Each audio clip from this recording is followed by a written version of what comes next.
اور ایک اور آیت جو میں نے آپ کو سنائی سورہ زمر کی آیت نمبر 53، بعض لوگوں پر کچھ مایوسی طاری ہو جاتی ہے، ہم اتنے عرصے سے گناہ کرتے چلے آ رہے ہیں، کیسے معافی ہو، کیسے ممکن ہے، کیسے چھٹکارا ملے گا؟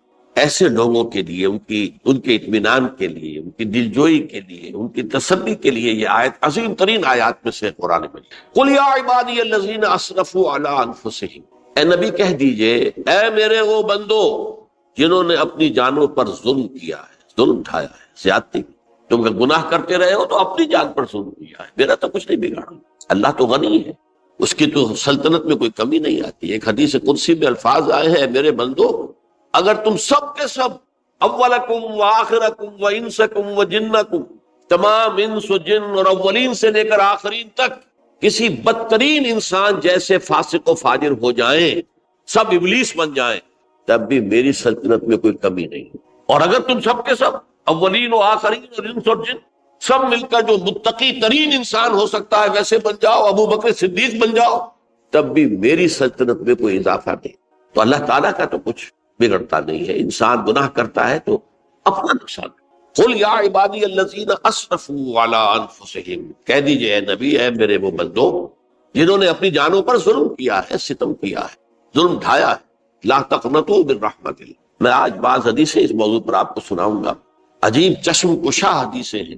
میں نے چونکہ اس موضوع پر گفتگو کرنی تھی تو میں نے کچھ اس مرتبہ احادیث کا تفحص کیا، تو واقعہ یہ ہے کہ بعض احادیث پڑھ کر خود میری جو ہے میرے علم میں اضافہ ہوا، ادھر میری توجہ آج تک نہیں گئی تھی۔ لا تقنطوا من رحمت اللہ، اللہ کی رحمت سے مایوس مت ہو، ان اللہ یغفر الذنوب جميعا، اللہ تعالیٰ تمام کے تمام گناہ معاف کرتا ہے۔ اللہ تعالیٰ کی قدرت ہے، اللہ کا اختیار ہے، اللہ کا فیصلہ ہے، لہذا مایوس نہ ہو، اصلاح کرو۔ احادیث تو میں بعد میں آپ کو سناؤں گا، اس سے پہلے اس کا فلسفہ سمجھ لیجئے اصل میں کیا ہے۔ دیکھیے ایک ہے طبیعی اعمال، فزیکل، ان کا ہم دنیا میں اصول یہ دیکھتے ہیں کہ اس کے نتائج لازم اور اسے چھٹکارا نہیں مل سکتا۔ آپ نے سنکھیا کھایا ہے تو مریں گے، چائے کھانے کے بعد آپ نے خودکشی کا ارادہ کیا، سنکھیا کھا لیا، اب چاہے آپ پر ندامت ہو، پشیمانی ہو، پریشانی ہو، توبہ کریں، آپ بچنے کا کوئی سوال نہیں، مرنا ہی مرنا۔ اتنا یہ کہ اللہ تعالیٰ جو ہے اپنی معجزانہ کسی قدرت سے اس عمل کا جو طبعی نتیجہ ہے اس کو نکلنے سے روک۔ آگ کی فطرت ہے کہ وہ جلاتی ہے، اللہ کے حکم کے تحت حضرت ابراہیم کو اس نے نہیں جلایا، یا نار پوری بردن و سلام علی ابراہیم، لیکن یہ ہمیشہ نہیں ہوتا، یہ تو ایک دفعہ ہو گیا بس۔ اللہ جب چاہے اب بھی کر سکتا ہے، لیکن یہ روز روز نہیں ہوتا۔ روز روز جو بھی فزیکل لاز ہیں وہ چل رہے ہیں، اگر وہ نہ چلے تو کوئی سائنس پاسبل ہی نہ ہو، کوئی ٹیکنالوجی ممکن ہی نہ ہو۔ یہ تو ان فزیکل کیمیکل لاز جو ہے ان کا دوام ہے، جس کی وجہ سے یہ ساری سائنس اور ٹیکنالوجی اب کہاں سے کہاں پہنچ رہی ہے کہ عروج آدم خاکی سے انجم سے ہمیں جاتے ہیں کہ یہ ٹوٹا ہوا تارا کہیں وہی کا عامل نہ بن جائے۔ تو یہ توبہ جو ہے فزیکل اعمال میں مفید نہیں ہے، چاہے آپ پر یہ احساس میں کیا کر بیٹھا، کیا میں نے کیا، کیوں میں نے کھا لیا یہ سنکھیا، تو توبہ اثر کر۔ جو اخلاقی اعمال ہیں ان کا قانون یہ نہیں ہے، اخلاقی اعمال کے نتائج ختم ہو جاتے ہیں توبہ کے ساتھ۔ یہ ایک بہت بڑا قانون، بہت بڑا قانون۔ ایسا نہیں ہے کہ کسی گناہ سے انسان کی فطرت میں کوئی ایسی مستقل کجی واقع ہو جائے کہ جس کی اصلاح کی کوئی صورت ہی نہ ہو، یہ نہیں ہے۔ بڑے سے بڑے توبہ کرو، خلوص دل سے کرو، جو اس کے اصول ہیں، جو اس کے قواعد ہیں، جو اس کے ضوابط ہیں، جو اس کی شرائط ہیں، ان کو پورا کرو۔ تو بڑے سے بڑے برے سے برے اعمال، میں حدیثیں آج آپ کو سناؤں گا، حیران، کیونکہ عام طور پر یہی ہوتا ہے کہ مواعظ میں چونکہ لوگوں کو اصلاح کی ترغیب دلانی ہوتی ہے تو وہ جو انذار کا پہلو ہے اسے زیادہ نمایاں کیا ہے۔ اللہ کی طرف سے شدید ذو انتقام، اللہ انتقام لینے والا، اللہ سزا دینے والا، لیکن یہ دوسرا پہلو جو ہے وہ بھی اپنی جگہ پر بہت اہمیت کا کہ طبیعی اعمال کے نتائج اور عواقب اور اخلاقی اعمال کے نتائج و عواقب یہ ایک جیسے نہیں۔ اب اس معاملے میں تاریخ مذاہب عالم میں جو بہت بڑی غلطی ہوئی، تورات میں حضرت آدم اور حوا علیہ السلام سے جو غلطی اور خطا ہو گئی تھی، آپ اندازہ کیجئے کیا مقام اللہ نے عطا کیا تھا، سارے فرشتوں کو ان کے سامنے سجدہ کروا دیا تھا، اور ایک ہی حکم تو دیا تھا نا کہ اس درخت کے قریب نہ جانا، اور تو ابھی کوئی شریعت نہیں تھی، کوئی لمبے چوڑے احکام نہیں تھے، کھاؤ جہاں سے چاہو، اس ایک درخت کے پیچھے پاس نہ جانا، وَلَا تَقْرَبَا هَٰذِهِ الشَّجَرَةَ فَتَكُونَا مِنَ الظَّالِمِينَ۔ اور وہی کام کر بیٹھے حضرت آدم اور حضرت حوا علیہ السلام. کتنا بڑا ہوا، کتنا بڑا، کتنا بڑا. لیکن قرآن نے وضاحت کر دی کہ آدم نے توبہ کی، اللہ نے معاف کر دی. اللہ تعالیٰ سے کلمات سیکھے، ندامت دل میں پیدا ہو گئی حضرت آدم، لیکن الفاظ نہیں تھے. کن الفاظ میں اللہ سے معافی مانگ، مجھ سے خطا ہو گئی، بہت بڑی غلطی ہوئی. وہ الفاظ بھی اللہ نے سکھائے. فتلقى آدم من ربہ کلمات، یہ ہے جس میں کہ وہ علامہ اقبال کا ایک شعر ہے ان کے نوجوانی کے دور کا، جس پر میں بھول رہا ہوں کہ داغ دہلوی تھے یا کوئی اور تھے کہ جنہوں نے علامہ سے کہا تھا میاں اس عمر میں، اور یہ شعر اس بڑی محفل میں بات آئی تھی کہ موتی سمجھ کے شان کریمی نے چن لیے قطرے جو تھے میرے عرق انفعال کے. انفعال کہتے ہیں عربی میں پشیمانی، شرمندگی. اور عام طور پر جب کسی انسان پر پشیمانی اور شرمندگی طاری ہوتی ہے تو پیشانی جو ہے اس پر کچھ پسینہ سا آتا ہے. تو قطرے جو تھے میرے عرق انفعال کے موتی سمجھ کے شان کریمی نے چن لیے. اللہ کے نگاہ میں ان کی اتنی قیمت، ان کی اتنی وقت میرے بندے نے پشیمانی اختیار کی ہے اپنے اس غلط کام کے اوپر، اسے رنج اور افسوس ہو رہا ہے. تو اللہ کے نگاہ میں اس کی یہ عظمت ہے، یہ قدرت. تو اللہ تعالیٰ نے جب حضرت آدم کے دل میں وہ پشیمانی پیدا ہو گئی تو الفاظ نہیں تھے. کن الفاظ میں؟ ہم کہتے ہیں نا کہ مجھے سمجھ نہیں آ رہا کہ میں کس منہ سے آپ سے بات کروں، میری یہ حیثیت نہیں ہے، میں کن الفاظ میں اپنی جو ہے خطا کا اعتراف کروں. تو اللہ نے وہ کلمات خود سکھا دیے. فتلقى آدم من ربہ کلمات فتاب علیہ انہ هو التواب الرحیم. یہ چیز کہیں تورات جب دوبارہ مرتب ہوئی ہے تو وہ نکل گئی، اس میں رہ گئی، باقی اس میں شامل نہیں. یہ تاریخی اعتبار سے جان لیجئے، تورات جو ہے وہ آج سے 2500 بلکہ 2600 برس قبل سے دنیا سے غائب ہے. یہ تورات کا جو نسخہ تھا یروشلم میں 587 قبل مسیح میں جب نبوکدنضر نے، شاید آج کل آپ دیکھ رہے ہوں یہ عراق کی جنگ میں عراق کے جو خاص ڈویژنز ہیں عراقیوں کے، ریپبلکن گارڈز کے، ان میں سے ایک کا نام جو ہے وہ نبوکدنضر ڈویژن ہے، ایک کا حمورابی ڈویژن ہے. حمورابی جو ہے عراق کا بہت پرانا بادشاہ تھا اور تاریخ انسانی میں سب سے پہلا قانون اس نے مرتب.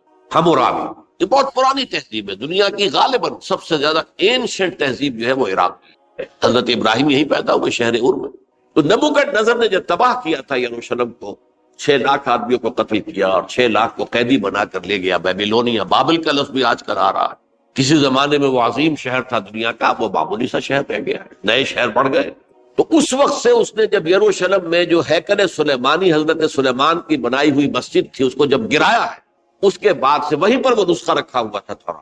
پھر دنیا میں وہ نسخہ اب نہیں. یہودیوں کا کہنا ہے کہ موجود ہے مسجد اقصی کے نیچے.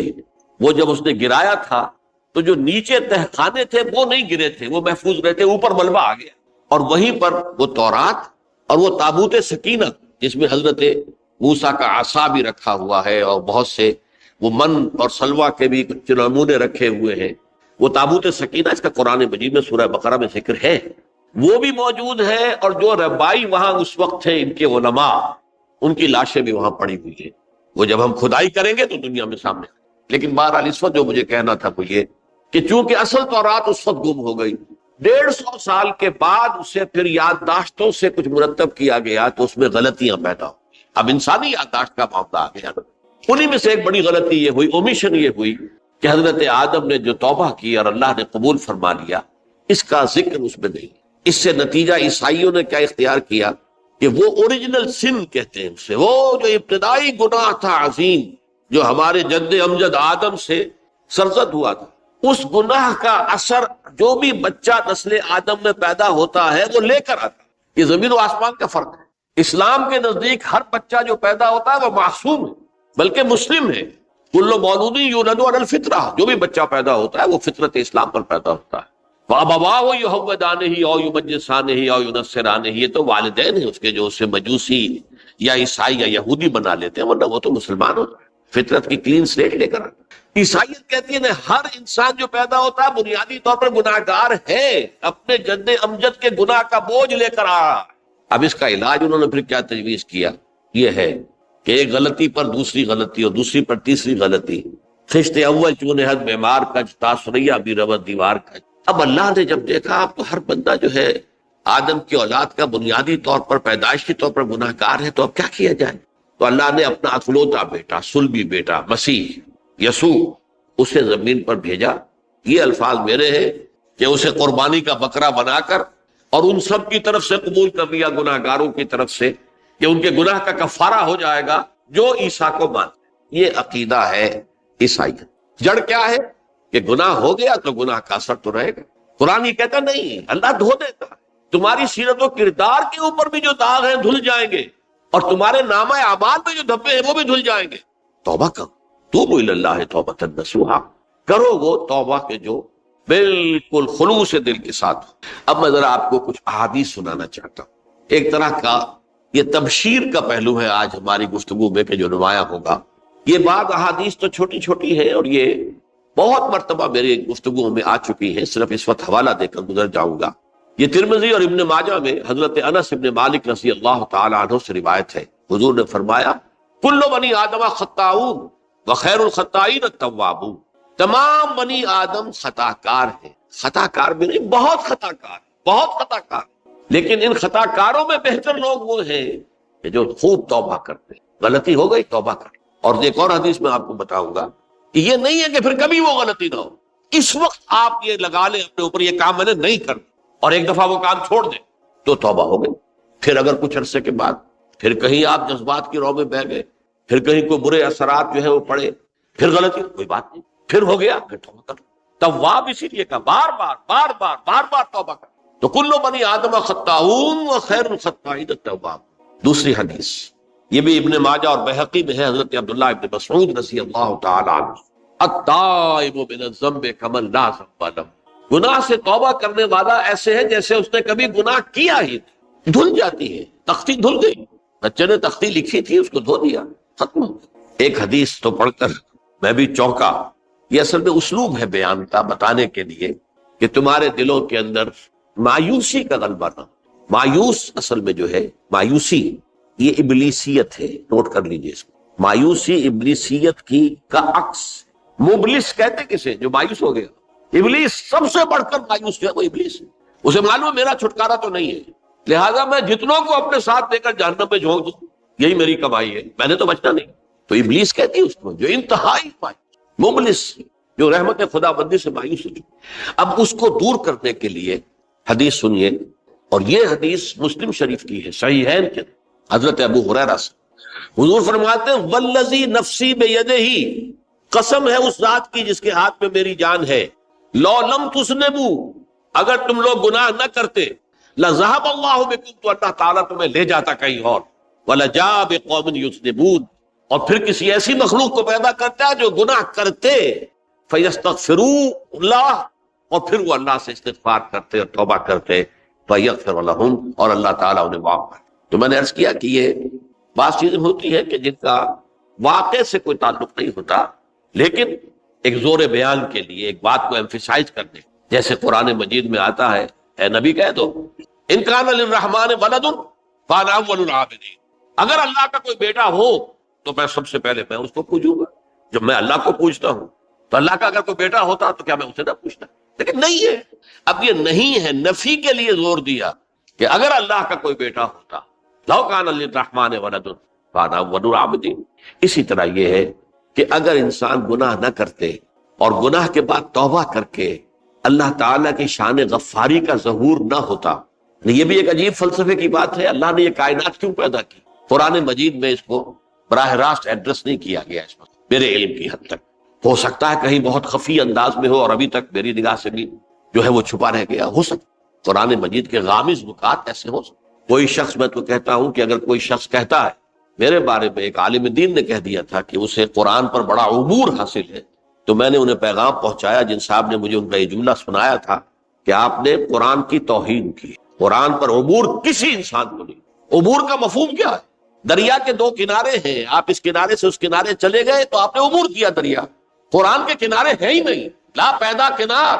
لہذا یہ کہہ دینا کسی کے بارے میں کہ قرآن مجید، اب انہوں نے تو ایک طرح سے میری تعریف کی تھی، میرے ایک ساتھی سے جملہ کہا تھا، ان کے وہ عزیز تھے، تو گویا کہ وہ جو میری تنظیم میں تھے ان کو خوش کرنے کے لیے کہہ دیا ہو یا جو بھی ہو، ان کے دلی جذبات ہو سکتا ہے کہ میں نے کہا انہیں یہ پیغام پہنچا دیجئے، آپ نے قرآن کی توہین، قرآن پر عبور کسے ہو سکتا؟ نہ معلوم کتنے مقامات ہیں کہ جہاں امام راضی بھی کھڑے ہوئے ایسے نظر آتے ہیں، دہشت زدہ، اعلم ان ھذا المقام مقام غامض مہیب عمیق، ہوشیار کے رہ مردب تیغست قدم رہا، ہوشیار ہو جاؤ، یہ بڑا خطرناک مقام ہے، بہت مشکل مقام ہے، اس کے تہ تک پہنچنا کسی کے لیے ممکن نہیں ہے۔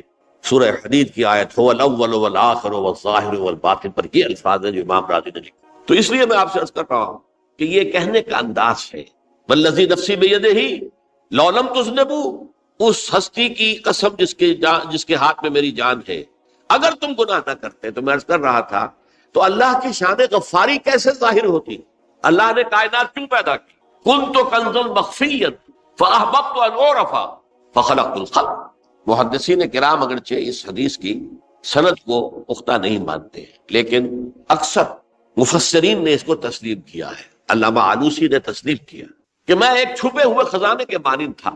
اب خزانہ کہیں پڑا ہے، اس کا کیا حاصل کیا ہے؟ وہ تو کہیں کھلے، کسی کے پاس جائے، کوئی اسے فائدہ اٹھائے، تب تو فائدہ ہوا نا۔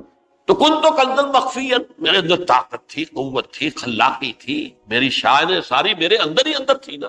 کن تو کنزن مخفیا فاحببت ان اعرف، تو میں نے یہ چاہا کہ مجھے پہچانا جائے، فخلقت الخلق، تو میں نے خلق کی تخلیق کی، اب مجھے پہچانو اس کائنات کے ذریعے سے، یہ میری تخلیق ہے، آؤ دیکھو۔ ایک مصور اپنی تصویروں کی نمائش لگا، دیکھو میرے شاہکار، آؤ دیکھو، یہ میرے فن کے کمال کے نمونے، آؤ دیکھو۔ تو یہ ہے سب، دیکھو زمین آسمان، ان فی خلق السماوات والارض واختلاف اللیل والنہار والفلک التی تجری فی البحر بما ینفع الناس وما انزل اللہ من السماء من ماء فاحیا بہ الارض من بعد موتہا۔ یہ ساری آیات ہیں، غور کرو۔ اور اسی لیے انسان کو پیدا کیا جس میں یہ فیکلٹی آف اپریسیشن، اللہ کے حسن و جمال و کمال کو پہچاننے کی صلاحیت، ورنہ ظاہر بات ہے کہ یہ جمادات کیا پہچانیں گے؟ اللہ پہاڑ کیا پہچانے گا؟ اللہ کو پہچاننے کی صلاحیت انسان کو۔ تو یہ چونکہ ایک فلسفہ ہے باقاعدہ کہ اللہ نے تعالیٰ، اسی سے میں کہہ رہا ہوں اگر گناہ نہ ہوتا اور پھر توبہ نہ ہوتی اور میں اس کو معاف نہ کرتا تو میری شان غفاری کا ظہور کیسے ہوتا؟ میری شان ہے نا، غفار بھی ہوں، ستار بھی ہوں، اس کا ظہور کیسے ہوتا؟ تو والذی نفسی بیدہ لو لم تذنبوا لذهب اللہ بکم ولجاء بقوم یذنبون فیستغفر اللہ فیغفر لهم۔ اگر تم لوگ گناہ نہ کرتے تو اللہ تمہیں ختم کر کے کوئی اور ایسی مخلوق پیدا کرتا کہ جو گناہ کرے اور پھر وہ توبہ کرے اور اللہ اسے معاف۔ اسی سے ملتی جلتی ایک حدیث ہے، یہ امام احمد اور امام بہقی لائے ہیں، اور اس کے راوی حضرت علی ہے رضی اللہ تعالی عنہ۔ ان اللہ یحب العبد المؤمن المفتن التواب، اللہ تعالیٰ کو بہت محبت ہے، یحب۔ اب دیکھیے ایک طرف وہ آیات ذہن میں لائیے، اللہ تعالیٰ کن سے محبت کرتا ہے؟ واللہ یحب المحسنین، یا وہ لوگ ان اللہ یحب الذین یقاتلون فی سبیلہ صفا کانہم بنیان مرصوص، اللہ محبت کرتا ہے اپنے ان بندوں سے جو اس کی راہ میں جنگ کرتے ہیں صفے باندھ کر، گویا سیسا پلائی ہوئی دیوار ہے۔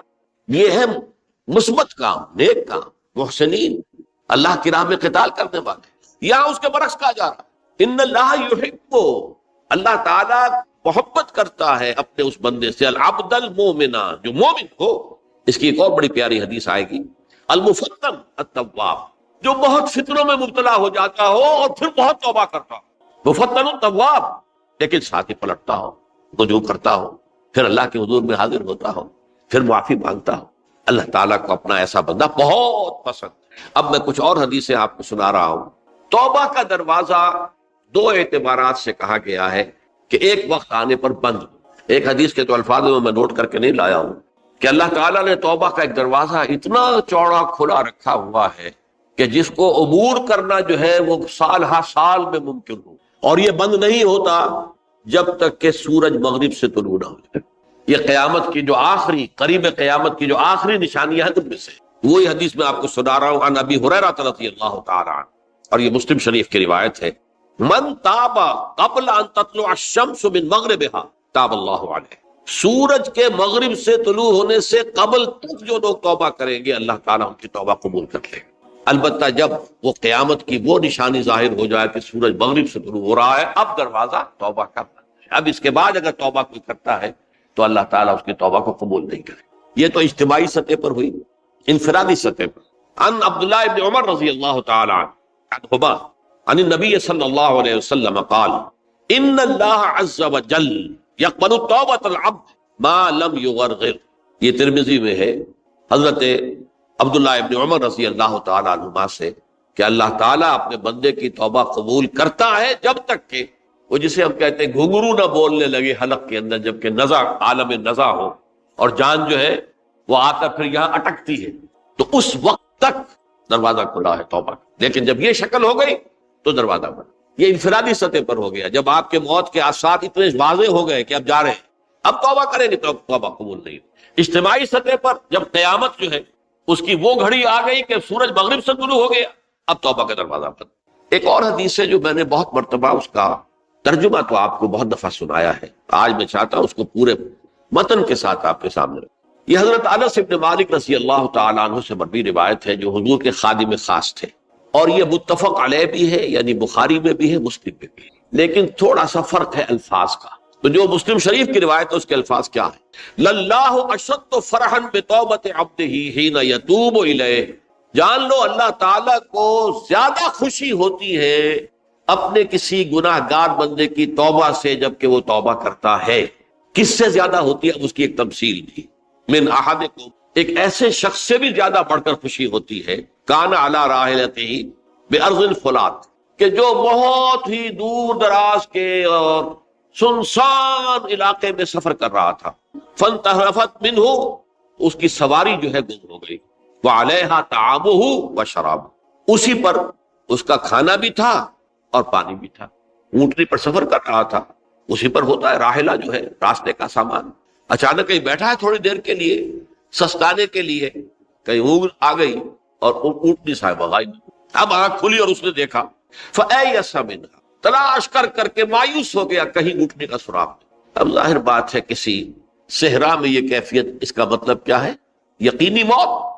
فَأَتَىٰ شَجَرَةً فَاسْتَجَعَ فِي ظِلِّهَا وَقَدْ أَيَسَ مِنْ رَاحِلَتِهِ، تو وہ ایک درخت کے نیچے اس کے سائے میں آ کے لیٹ گیا، گویا کہ موت کی امید۔ فَبَيْنَهُمَا وَهُوَ كَذَلِكَ إِذْ هُوَ بِهَا قَائِمَةٌ عِندَهُ، اس کی کہیں دوبارہ آنکھ لگی ہے، جو کھولا تو دیکھتا ہے اونٹنی تو موجود ہے، کھڑی ہے، تو وہ فوراً اس کی وہ جو رسی ہے وہ پکڑتا ہے۔ فَأَخَذَ بِخِتَامِهَا ثُمَّ قَالَ مِنْ شِدَّةِ الْفَرْقِ، اب جو اسے مسرت ہوئی اس کا آپ اندازہ کر سکتے ہیں، ایک یقینی موت کا معاملہ آ چکا تھا، اور اچانک اللہ تعالیٰ نے وہ کھوئی ہوئی اونٹنی جو ہے وہ واپس دلا دی۔ تو وہ کہنا تو یہ چاہتا تھا، اللہ تو میرا رب ہے، میں تیرا بندہ ہوں، لیکن جسے ہم کہتے ہیں کہ خوشی کی انتہا فرط مسرت میں ایسی زبان لڑکھڑائی، اس نے کہا اللہم انت عبدی وانا ربک، اے اللہ تو میرا بندہ ہے، میں تیرا رب ہوں۔ یہ کہنا تو یہ کیا ہے؟ فرط مسرت، جسے آپ خوشی کی انتہا، کہ جس میں انسان جو ہے اتنی بڑی خطا کر بیٹھتا ہے۔ اللہ کو اپنے کسی گناہ گار بندے کی توبہ سے اس سے بھی زیادہ خوشی۔ اب ظاہر بات ہے کہ تماثیل کس لیے؟ بعض لطائف، بعض حقائق اتنے لطیف ہوتے ہیں کہ ان کو بیان نہیں کیا جا سکتا بتمام و کمال، تو مثالوں کا سہارا لیں۔ اللہ کو کتنی خوشی ہوتی کیا سمجھیں گے؟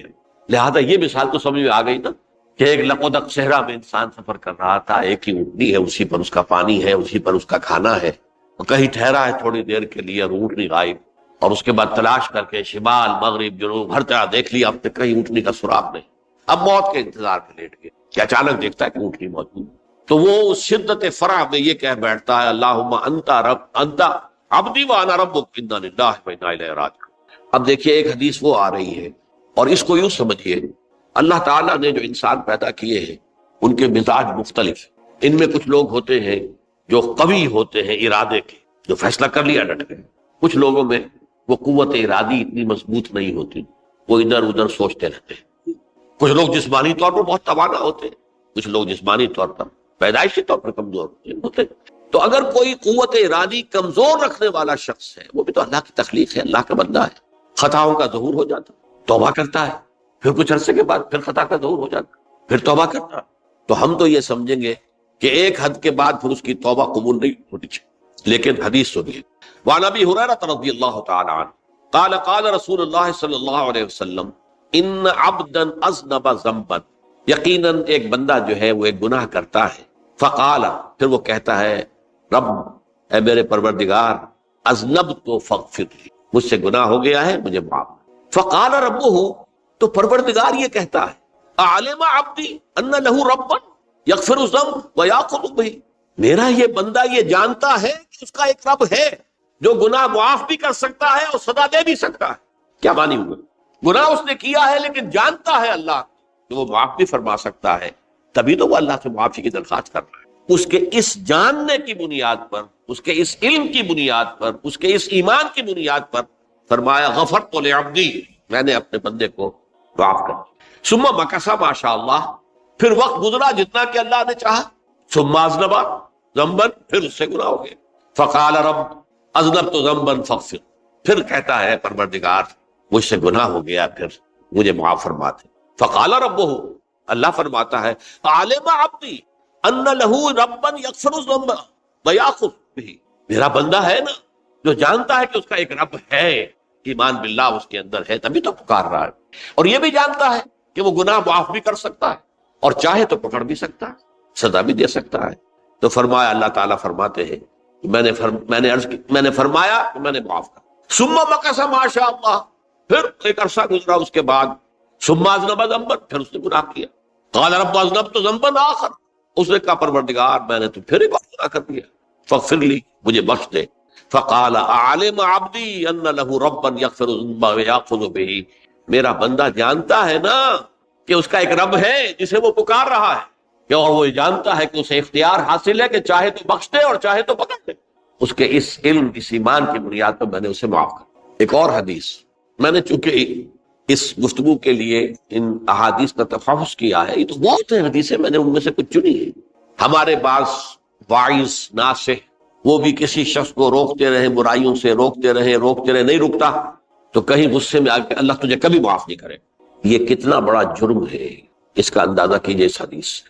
تم میرے بندے کو میری رحمت سے مایوس کر رہے ہیں، کتنا بڑا جرم ہے، اس کا اندازہ کیجئے۔ یہ مسلم شریف کی روایت ہے، عن جندب، حضرت جندب رضی اللہ تعالی عنہ سے، ان رسول اللہ صلی اللہ علیہ وسلم حدث، کہ اللہ کے رسول صلی اللہ علیہ وسلم نے ایک واقعہ بیان کیا، ان رجلا قال، کہ ایک شخص نے یہ کہا، واللہ لا یغفر اللہ لفلان، کہ خدا کی قسم اللہ تعالیٰ فلاں شخص کو کبھی معاف نہیں کرے۔ وان اللہ تعالی قال، اس پر اللہ تعالیٰ نے یہ فرمایا، من ذا الذی یتعالی علیہ، یہ کون ہے جو میرے اوپر حکومت کرنے والا آ گیا، جو میری طرف سے حکم لگا رہا کہ میں کبھی معاف نہیں کروں گا۔ من ذا الذی، کون ہے وہ شخص، الذی یتعالی علیہ انی لا اغفر لفلان، کہ میں فلاں شخص کو کبھی معاف نہیں کروں گا۔ قد غفرت لفلان، اس کو تو میں نے معاف کر دیا۔ واحبطت عملہ، اس شخص کے تمام اعمال میں نے ضائع کر دیے کہ تم نے میرے بندے کو مایوس کیا۔ یہ ہے جرم کی انتہا۔ تو توبہ کی دعوت دیتے رہو، توبہ کے لیے لوگوں کو آمادہ کرتے رہو، توبہ جو ہے اس کے لیے ترغیب دیتے رہو، اللہ تعالیٰ معاف فرمانے والا۔ اب آخری حدیث سنا رہا ہوں، یہ تو بہت ہی عجیب حدیث ہے اور متفق علیہ، یہ بخاری اور مسلم دونوں نے۔ حضرت ابو سعید الخدری رضی اللہ تعالی عنہ جو ہے اس کے راوی، حضور نے فرمایا، کانا فی من کانا قبلکم رجل قتل 99 نفسا، تم سے پہلے جو امت تھی بنی اسرائیل، ان کا ذکر ہے، اس میں ایک آدمی ایسا تھا جس نے 99 قتل کیے۔ اب آپ اندازہ کیجئے کتنا بڑا گناہ کبیرہ ہے قتل۔ قرآن مجید میں آتا ہے وَكَأَنَّمَا قَتَلَ النَّاسَ جَمِيعًا، اگر ایک انسان کو بھی ناحق قتل کر دیا گیا تو یہ ایسی ہے گویا کہ اس نے پوری نوع انسانی کو قتل کر دیا، اس نے 99 قتل کی۔ فَهَلْ لَهُ مِن تَوْبَةٍ، پھر اس کے بعد یہ ہوا کہ اس کے اندر توبہ کا جذبہ پیدا ہوا۔ فَسَأَلَ عَنْ أَعْلَمِ أَهْلِ الْأَرْضِ، تو اس نے پھر سوال کیا، لوگوں سے پوچھا کہ زمین میں رہنے والوں میں کون سب سے بڑا عالم ہے۔ فَدُلَّ عَلَى رَاهِبٍ، تو اسے بتایا گیا فلاں راہب فلاں جگہ پر ہے، وہ بہت نیک ہے، بڑا عالم ہے۔ فَأَتَاهُ، وہ اس کے پاس آیا، فَقَالَ أَنَّهُ قَتَلَ 99 نَفْسًا فَهَلْ لَهُ مِن تَوْبَةٍ، انہوں نے کہا دیکھیے راہب صاحب، میں نے 99 انسان قتل کیے، اب مجھے یہ بتائیے کہ میرے لیے توبہ کا کوئی امکان ہے؟ فقال لا، اس نے کہا نہیں۔ فقتلہ، اس نے اس کو بھی قتل کر دیا۔ فکمل بہ 100، اپنی سینچری مکمل کر لی، مطلب 99 کے بعد ایک ہی کسر تھی، اس کو بھی قتل کیا، 100 پورے کر لیے۔ ثم سأل عن عالم اہل الارض، پھر اس نے پوچھا کوئی اور، کوئی بڑے عالم انسان ہو۔ فدل علی رجل عالم، پھر اس کی رہنمائی کی گئی ایک بڑے عالم شخص کی طرف۔ فقال انہ قتل 100 نفس، تو اس نے وہاں جا کر کہا کہ میں 100 انسان ہلاک کر چکا ہوں، قتل کر چکا ہوں۔ فہل لہ من توبہ، میرے لیے توبہ کا کوئی امکان ہے؟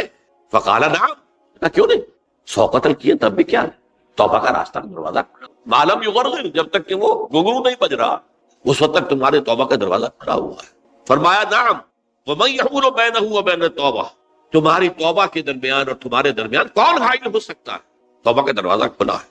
لیکن ساتھ ہی کہا انطلق الی ارض کذا و کذا، اب تم ایسے کرو جہاں تم رہتے ہو وہاں نہ جاؤ واپس، وہاں کا ماحول اچھا نہیں ہے، معاشرہ اچھا نہیں ہے، ہو سکتا ہے کہ تم توبہ پر قائم نہ رہ سکو، تم فلاں جگہ چلے جاؤ وہاں اچھے لوگ آباد ہیں ان میں جا کر رہو۔ فإن بها اناسا یعبدون اللہ تعالی، وہاں ایسے لوگ آباد ہیں جو اللہ کی بندگی کرتے ہیں، فاعبد اللہ معہم، تو تم ان کے ساتھ مل کر اللہ کی بندگی اور پرستش کرو، ولا ترجع الی ارضک، اپنی زمین کی طرف اپنے وطن میں واپس مت جاؤ، فإنها ارض سوء، وہ بری جگہ ہے، فانطلقا، تو وہ چل پڑا، ہجرت کر رہا ہے، اس جگہ جا رہا ہے جہاں کا راہب نے بتایا تھا، حتی اذا نصف الطریق، جب آدھا راستہ اس نے پورا کر لیا، اتاہ الموت، موت آ، فاختصمت فیہ ملائکۃ الرحمت و ملائکۃ العذاب، اب وہ جہنم کے فرشتے بھی آ گئے اس کی جان قبض کرنے کو اور جنت کے بھی آ گئے، فقالت ملائکۃ الرحمہ، رحمت والے جو فرشتے ہیں جنت والے، انہوں نے کہا جا تائبا مقبلا بقلبہ اللہ تعالی، یہ شخص توبہ کر کے اللہ تعالیٰ کی طرف ہجرت کر رہا تھا، اس لیے اس کی نیت کی بنیاد پر اب یہ جنتی ہے، لہذا اس کی روح ہم قبض۔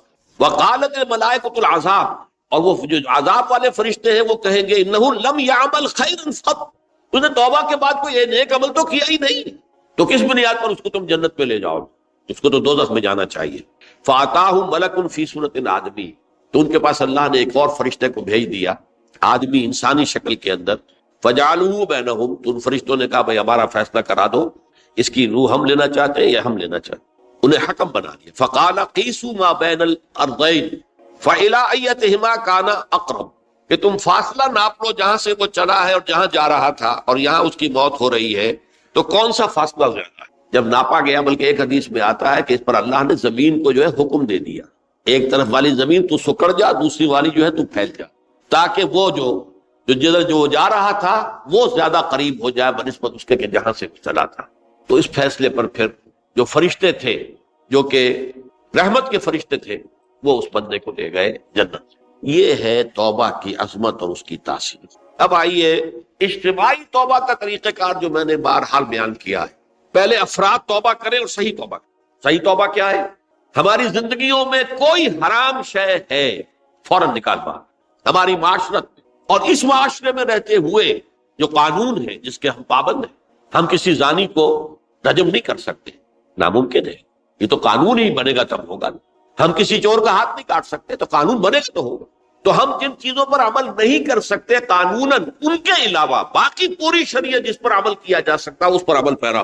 سود میں بند نہیں کر سکتا، بینکوں کو میں آگ نہیں لگا سکتا، اور بینکوں کو آگ لگا دیں گے تبھی سود تو ختم نہیں ہوگا، لیکن یہ تو کر سکتا ہوں نا کہ براہ راست سود میں ملوث نہ ہوں، سود پر قرضہ لے کر اپنا کاروبار نہ چمکاؤں نہ بڑھاؤں، سود پر قرضہ لے کر اپنے مکان نہ اونچا کروں، یہ تو کر سکتا ہوں۔ تو کم سے کم جو ڈائریکٹ کسی نے قانون نہیں بنایا کہ لازم ہے آپ پر کہ آپ سودی قرضہ لیں اور اپنی بلڈنگ عالی شان بنا دیں، کسی نے نہیں کی، یہ اگر کر رہے تو آپ مجرم ہیں۔ آپ کے معاشرے میں کوئی قانون نہیں بنا کہ پردہ ختم، برقع حرام، مثل یہ ترکی میں تو کر دیا گیا برقع حرام، وہاں تو سر کو اوپر جو ہے ڈھانپنا جو ہے، سکارف لینا بھی ممنوع ہے، یہاں تو نہیں ہے۔ پھر یہاں جنہوں نے چھوڑا ہے مجرم خود ہے۔ یہاں تو اللہ کا شکر ہے کوئی ایسا مصطفیٰ کمال پیدا آج تک نہیں ہوا ہے کہ جس نے ان چیزوں کا حکم دیا۔ ہاں ترغیب ہے، ذرائع ابلاغ کے ذریعے سے، فحاشی ہے، اریانی ہے، لیکن چوز آپ خود کرتے ہیں، فیصلے کا اختیار آپ کا۔ تو جن چیزوں کے اندر بھی گناہ سے بچنے کا امکان ہے اس کو عملاً ترک کیا جائے، اور نمبر 2 عزم مصمم کر لیا جائے کہ اللہ اب بقیہ زندگی جتنی بھی ہے اس میں اپنی توانائیاں، اپنی قوتیں، اپنی صلاحیتیں صرف کروں گا تیرے دین کی تبلیغ اور تیرے دین کے قائم کرنے کی جدوجہد۔ عزم مصمم۔ یہ لوگ اگر 14 کروڑ میں 14 لاکھ بھی ہو جائیں، بہرحال 2-4 کی توبہ کرنے سے ملک کی قسمت نہیں بدلتی۔ معتدل تعداد کے اندر جو ہے یہ لوگ اگر ایسے ہو جائیں اور پھر یہ کہ وہ مل کر اگر زور لگائیں تو واقعتاً اس ملک کے اندر شریعت اسلامی کا نفاذ ہو سکتا ہے، اللہ کا نظام قائم کیا جا سکتا ہے۔ یہ ملک بنایا اسی لیے گیا۔ تو یہ توبہ کا جو ہے اجتماعی توبہ کا یہ پوری تفصیل تو میں بارہا بیان کر چکا ہوں۔ آج جو میں نے کہا تھا کہ ایک بات کی طرف میرا ذہن حالیہ منتقل ہوا ہے، اس سے پہلے نہیں ہوا۔ یہ توبہ کرنے والے لوگ جب تک 14 لاکھ نہیں ہیں، 1400 ہی ہوں، لیکن یہ اگر دعا کریں گے اللہ تعالیٰ کے خلوص کے ساتھ تو ان کی دعا قبول ہوگی۔ دعا بہت بڑی شے، الدعاء مخ العبادہ۔ ٹھیک ہے، بڑا لمبا راستہ لگتا ہے یہ کہ 14 لاکھ انسان توبہ کرے یا 2 لاکھ یا 3 لاکھ انسان توبہ کرے، صحیح معنی میں توبہ کرے، اور پھر وہ جمع ہو، ایک طاقت بنے، تن من دھن لگانے کے لیے، جانے دینے کے لیے تیار ہو جائے، تو لگتا ہے یہ کہ کافی لمبا ہے کہ دراز و دور دیدم رہو رسم پارسائی، یہ تو بڑا لمبا راستہ ہے۔ اسی سے لوگ کہتے ہیں کہ پھر کیا حل ہوا، یہ تو حل جو ہے تو کوئی عملی حل تو نہیں ہوا۔ اس میں میرا ذہن منتقل ہوا ہے دعا، اجیب دعوت الداعی اذا دعان امن یجیب المضطر اذا دعا، بھلا وہ کون ہے جو کسی مضطر کسے کہتے ہیں، ایک شخص نہایت پریشان حال ہو گیا ہو، نہایت پریشان حال، اور میں اللہ کو پکارے، پروردگار تو میری دستگیری فرما، اللہ کسی اور طرف مجھے کوئی توقع نہیں رہی، کوئی نہیں رہا جس سے مجھے کوئی امید نہیں۔ یہ مضطر اضطرار کی حالت میں جب بالکل بے چین ہو کر اللہ کو پکارتا ہے تو اللہ اس کی دعا قبول کرتا ہے۔ اور دعا کی حد یہاں تک بھی آتے ہیں الفاظ کہ لا یرد البلاء قضاء الا بالدعاء، تقدیر الہی کو بھی اسی لیے 2 حصوں میں تقسیم کیا گیا، تقدیر مبرم، ایک تو اللہ کا وہ فیصلہ ہے جو ٹل نہیں سکتا کسی صورت میں، ایک تقدیر معلق ہوتی ہے تو صحیح اللہ کا فیصلہ لیکن اس میں تبدیلی ہو سکتی ہے۔ یہ جو تقدیر معلق ہوتی ہے اس میں دعا انتہائی مؤثر شے ہے، لا یرد البلاء الا لا یرد القضاء الا بالدعاء، قضا جو ہے وہ نہیں بدل سکتی سوائے دعا۔ اس دعا کی تو کم سے کم ہم منادی کریں، لیکن پہلے شرط وہی ہے، ورنہ وہ دعا نہیں ہے، ورنہ وہ توبہ نہیں ہے۔ توبہ صحیح ہو، حرام سے اپنے وجود کو، اپنے گھر کو پاک کریں، اس کے بغیر کچھ نہیں۔ اس کے بغیر تو جیسے کہ کہا گیا سورہ مائدہ میں، قل یا اہل الکتاب لستم علی شیء حتی تقیموا التوراۃ والانجیل، اے نبی ان سے کہہ دیجئے، اے اہل کتاب تمہاری کوئی حیثیت اللہ کی نگاہوں میں نہیں ہے، تمہاری کوئی دعا اللہ کے ہاں قابل پذیرائی نہیں ہے جب تک کہ تم تورات اور انجیل کو قائم نہیں۔ لہذا دعائیں تو نہ بنو۔ 30 لاکھ آدمی جو ہے حج کے موقع پر کیسی کیسی دعائیں مانگتے ہیں، کہاں جا رہی ہیں دعائیں، کہاں ہیں ان کی قبولیت کے آثار۔ توبہ صحیح ہو، اور توبہ کے بارے میں آج میں نے امکانی حد تک آپ کے سامنے آج ترغیب و تشویق کا پہلو رکھا ہے۔ مایوسی، اس کو کہا بھی جاتا ہے مایوسی کفر ہے، اور میں نے آپ سے کہا آج کہ لا تقنطوا من رحمت اللہ ان اللہ یغفر الذنوب جميعا، 99 قتل کیے ہوں، 100 قتل کیے ہوں، تب بھی توبہ کرو گے تو اللہ توبہ قبول فرمائے، اور کس شان کے ساتھ قبول فرمائے گا اس حدیث کے اندر آیا، متفق علیہ حدیث، صحیح بخاری اور صحیح مسلم کے اندر۔ تو اگر ہم اس توبہ کی منادی کریں نمبر 1، اور جو لوگ توبہ کریں صحیح معنی میں، ایک طرف تو وہ جد و جہد شروع کر دیں اللہ کے دین کے قائم کرنے کی جد و جہد، اس میں پیچھے نہ رہے، لیکن اس اثناء میں جو دعائیں وہ کریں گے، اللہ تو نے یہ ملک ہمیں عطا کیا تھا، ہم نے اپنے زور بازو سے اسے نہیں حاصل، یہ سلطنت خدا داد پاکستان، اور اے اللہ اے خاص ہے خاصان رسول وقت دعا ہے، امت میں تیری آنکھ یا جب وقت پڑا ہے۔ میں اپنے احساسات جو ہیں آپ کے سامنے الفاظ میں بیان نہیں کر سکتا۔ یہ جب یروشلم کی تباہی ہوئی تھی جس کا میں نے ذکر کیا ہے، 6 لاکھ انسان قتل ہوئے تھے، اور 6 لاکھ کو نبوکدنضر جو تھا وہ ہانک کر بھیڑوں بکریوں کی طرح بیبیلونیا لے گیا تھا، اس سے پہلے کتنے ہی نبی اہل کتاب کے وہ کہتے رہے تھے کہ ہوش کرو، توبہ کر لو، بلکہ ایک جگہ کے الفاظ یہ ہے، درخت کی جڑ پر کلہاڑا رکھا جا چکا ہے، اب بھی ہوش میں آ جاؤ۔ ہوش میں نہیں، دنیا پرستی، جو بھی ان کے نفس پرستی جو بھی ان کے اوپر مسلط ہو چکی تھی، اس نے انہیں توبہ نہیں کی، تباہی اور بربادی ہو گئی۔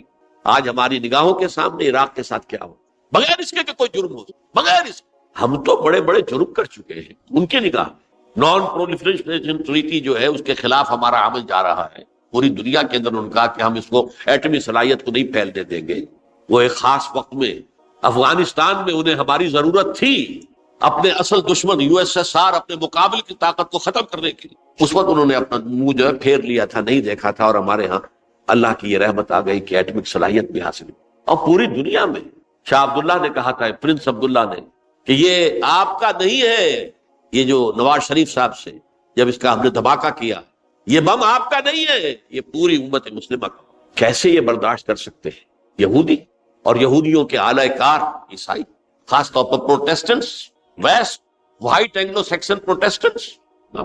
تو سمجھ لیجئے کہ پاکستان کی جڑوں پر بھی تیشہ رکھا جا چکا۔ یہ میرے احساسات کی اس سے کم میں تعبیر ہو نہیں سکتی، لیکن اب بھی امکان ہے، اب بھی امکان۔ توبہ کرو، توبہ کراؤ، مل جل کر طاقت بنو، کوشش کرو کہ یہاں اسلام کا نظام آ جائے، اور اس اسنا میں بھی دعا کرو اللہ تعالیٰ، اللہ ہمیں مہلت عطا فرما دے، ہمیں کچھ اور مہلت عطا فرما دے، اے اللہ ہمیں کچھ اور مہلت عطا فرما دے۔